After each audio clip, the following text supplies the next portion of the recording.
our very unexperienced ways created hidden challenges.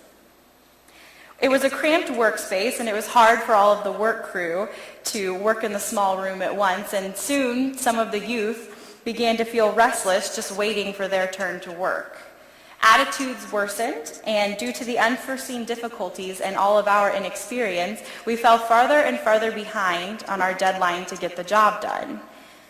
One afternoon, my crew was about to make major strides in our work by putting in the first layer of the new floor. However, when we loaded the new flooring into the home, we discovered that the measurements were off about an inch, and the entire thing would have to be redone. The new floor was the last sign of hope for my work crew.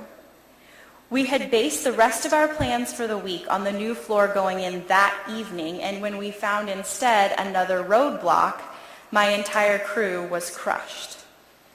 That afternoon, no one spoke on the long drive back to the mission center. We played no music. We told none of our usual jokes.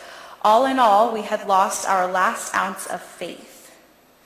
Throughout the evening, the other members of my work crew and I complained to our friends about our hardships, focusing on ourselves and our weaknesses, rather than how we could channel our abilities to do something for this family in need.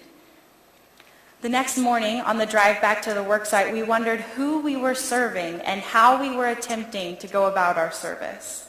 We realized in unison that we had forgotten our purpose in Appalachia. We had not traveled so far and worked so hard to satisfy ourselves. Our goal that week was to live like Christ and to serve others. We realigned our focus and began to serve faithfully, and we were able to accomplish a week's amount of work in 2 days' time. I truly believe that a miracle took place that week. A miracle in the shape of a laundry room, built in faithful service to Christ by a minister, an oral hygienist, and 5 teenagers with no construction experience. So perhaps the miracles Jesus performed and turning that knowledge into action in our lives doesn't require miracles on our part. Maybe for us, it is as simple as having enough faith to humbly follow the Lord's will, striving to live like Christ. Matthew chapter 16, verse 25, as I mentioned in the beginning, says, "For whoever wants to save his life will lose it, but whoever loses his life for me will find it." Beginning a life as a follower of Jesus Christ always requires first recognizing that you are called. You are called to sacrifice your sinful ways. You are called to heal the sick, and you are called to work in faith. You are called to live your life for him. And lastly, as a disciple, you are called to tell others the story of Jesus Christ.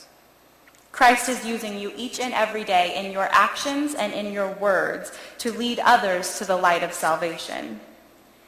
In studying the Son of God and proclaiming the good news of his life and death, you become a teacher, a healer, and you can perform miracles. Matthew chapter 5, verse 16 says, "In the same way, let your light shine before men, that they may see your good deeds and praise your Father in heaven." I urge all of you to leave here today with renewed faith in yourselves and unfailing faith in Jesus Christ, because you are the light of the world.